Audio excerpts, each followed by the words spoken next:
All right, everybody. Hello. Welcome to the day before we leave to go to Chicago for week 1 season opener, NFL season. Here we go. 100. The league is 100. It's here. Very exciting. Packers Bears Thursday night. We will be there. But before we're there, we're here at Lambeau Field to preview the game with you guys. We'll take some of your questions. I'm sure you guys have some.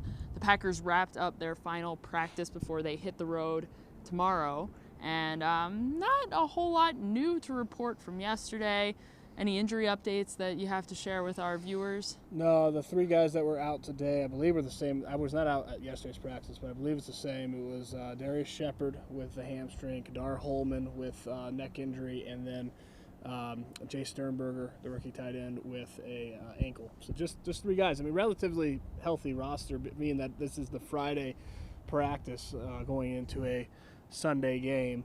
The Packers will get back on a weekly schedule, the right weekly schedule after this Thursday game. But, yeah, I mean, for Friday practice going into the opener, they're pretty healthy. All right. So if you guys have any questions, be sure to leave them over on Facebook. We are also live on Periscope and on YouTube. So wherever you are, hello. Thanks for joining us.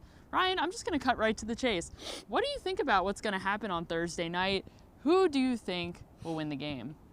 Oh, wow. This is predictions. I haven't even sat down to write a prediction yet. I'm gonna go with the Bears. I think that this is about the worst possible scenario situation that you can unveil a new offense.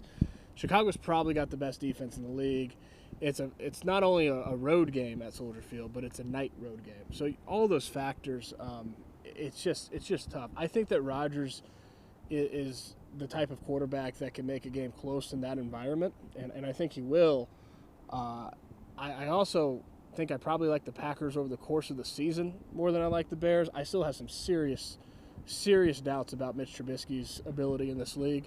I don't have any doubts about that Bears defense, though. That Bears defense is incredible. And being that this is a first game, being that this offense has not played together yet, it's a really tall task to expect the Packers to walk into that situation and win. So I'm going to take the Bears. All right, but when they come home, they'll be home for 3 games after they take on the Bears. How critical is that time for Matt LaFleur to get his offense on track? Yeah, it's critical. It helps that it's at home because the defenses, they get a little easier probably because the Bears, they very well might have the best defense in the league.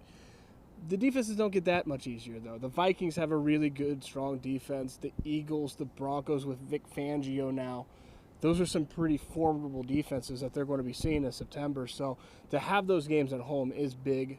It obviously is a much better advantage than going on the road at night into an environment like that.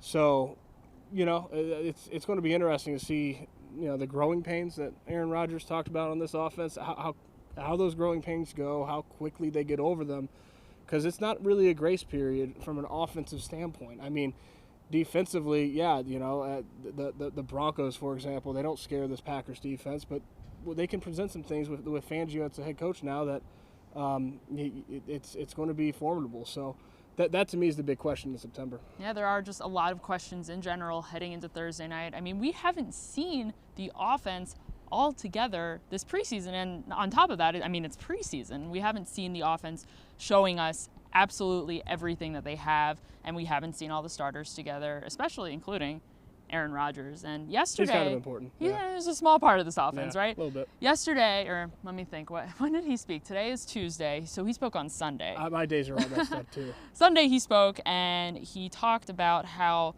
meaningless preseason reps are not going to play a factor in Thursday night's game. And David Bakhtiari just spoke in the locker room just now, and he echoed a similar sentiment, saying that preparation is going to be the factor, not necessarily reps in preseason. How much do you think that's an agenda of the players? I posed this question to Tom the other day. How much do you think that is the players saying, do away with this many preseason games, or how much legitimacy does that really have? Well, we know that veteran players don't want to play in the preseason, not just in Green Bay, but everywhere. That's just not what they want to do, and I don't blame them for that. I think there are things that you can't simulate in practice, no matter how hard you try, that you can't simulate in a preseason game. Communication being one, the fact that it's totally off script. I mean, even unscripted periods in practice, there's nothing that's truly unscripted, at least compared to a game. I mean, game, it's improvisation at its finest. And so it's just hard to simulate that type of an environment unless you're in that environment. So, yeah, I think, it's not the best case scenario. Now, is that going to swing the difference in the game? I'll put it this way. Even if the Packers had Aaron Rodgers take a couple series this preseason and they looked pretty good, I'd probably still take the Bears. I just don't think that it's I don't think it's an ideal situation to be walking into the season with a new offense in general, even if they got a quarter of play with Aaron Rodgers. So I don't think it swings the needle, which is probably why they weren't out here, because you know what would swing the needle? If Aaron Rodgers or David Bakhtiari got hurt, like that would be a big deal. So it's just not significant enough, but it's not the best case scenario either. All right, well, Ryan's keeping it real with you guys. Some of you are not super thrilled to hear about what he has to say. However, Matt's a scary dude. What can I say? There is no denying that. Nick wants to know, what is the Packers' biggest weakness on offense, defense, special teams, any of the three phases? Where do you see them having some needs? The biggest weakness? That's a good question. It's tough to say. I'm not trying to dodge your question, but I know what they were last year because we saw last year. We haven't really seen this team yet. Seeing them out on Ray Nitschke Field is not seeing this team. Like I said, you can't simulate the improvisation. You can't simulate a game unless they're in a game. So I'm curious to see how good their pass rush is, because last year was awful. It was an awful pass rush last year, especially on the edge. I mean, they got some interior push with Kenny Clark and obviously departed Mike Daniels, but on the edge, that's where your pass rush is made in this league, and they didn't have much. No offense to Kyler Fackrell and his 10.5 sacks. So that's a big question I have, but it should be better with Zadarius Smith and Preston Smith. And even Rashawn Gary is kind of a third guy, and, it should be better. So we'll have to see. I think, this marriage between run and pass is another big question, because this offense is predicated on the action pass game. They've got to be able to run the football and run it effectively to be able to set up the action pass, right? So how that marriage goes, we haven't seen it yet, but that's going to be critical. And they got to be able to run the football. So those are the things. I don't know if I know where the weakness is, because we haven't seen it yet, but those are what I'll be looking at. Mm-hmm. PM wants to know, will Aaron Jones be good to go for Thursday night? He's healthy. He's been practicing. Assuming he's probably ready to go. How many touches do you think he'll get on Thursday? That's a good question. That's a fantasy football question, Olivia. Yes, I'm helping out some folks out there, perhaps. God, I don't know. There's so much unknown. He's their lead running back, and I think that he's going to factor into the pass game more than he did in the past.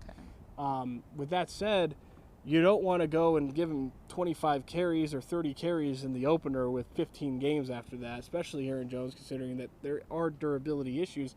I would say around 15. I mean, that's the number that comes to my mind, but I honestly don't know. I'm going to go even maybe a little bit lower. A little bit lower? Yeah. So 12, 13? Yeah. That's usually what it's been in the past. I mean, the other thing, that's what it's been in the past with Mike McCarthy calling plays. What is it with Matt LaFleur calling plays? That's a pretty significant change, is that there's a different play caller. So how does Matt LaFleur, what's the number that he thinks Aaron Jones needs? We haven't seen it yet. Oh, man. Carlton points out that you're wearing Bears colors. There's some people not happy with your prediction, Ryan. Go easy on Ryan. Blue? Where's the orange here? There's no orange here. Uh-oh. It's just blue in another shade of blue. All right. It's okay. They're kind of like Mets colors, so we can go there.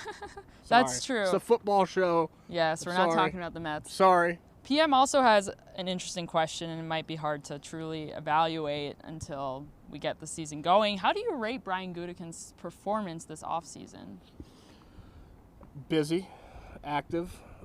If you are a fan out there that always wanted Ted Thompson to make a splash, well, you got your splash. He made a splash this offseason. There's no question about it. Not just in free agency either, but the fact that he went and got 2 first-round picks. I mean, it was really about as aggressive as you can be. Now, was it successful? I'm sure that's what you want to know. We don't know yet. But It was busy. It was active. It was aggressive. I know that. Yeah, we'll have to wait to see if busy equals success. Sometimes busy is just wasted energy. Sometimes it really gets stuff done. I mean, it's very 2 different outcomes there. We'll see what it is, But I think in general you have to applaud the aggressiveness if you're a fan, especially because I've heard from a lot of you during the Ted Thompson years and the disgruntledness over the lack of activity. So I think that you probably like this better than the alternative. Okay, well, I'll ask you a follow-up to end this. So do you feel like that this was a competitive camp? Do you think that Brian Gutekunst brought in enough competition to really feel like the guys that are on the 53-man roster today are the guys that deserve it? Or do you think they're the guys that were, the draft picks, or they've had some history with the team? I kind of do, actually. They were able to trade a couple players that they didn't want on their 53. Reggie Gilbert, Justin McCray.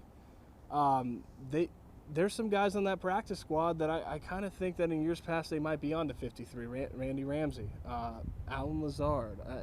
Those guys had good camps. They look good. They're athletic. They got talent, and they're on the practice squad. So I do think it was a pretty competitive, and I do think that that is a byproduct of when you go out and you sign 4 starters in free agency, when you add 2 first-round picks and 4 picks in the top 3 rounds.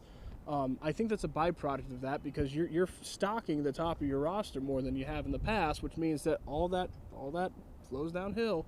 And you've got a lot more difficult decisions to make on the fringe of your roster. And I think you saw that. All right. Well, interesting. Some things to think about heading into the rest of the season. Guys, we will be live once again before and after the game on Thursday night.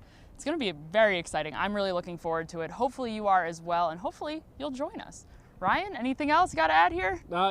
Maybe you can tell me you told me so. I'm sure that I didn't make people very happy today, but if it makes you feel any better, I'll part with this.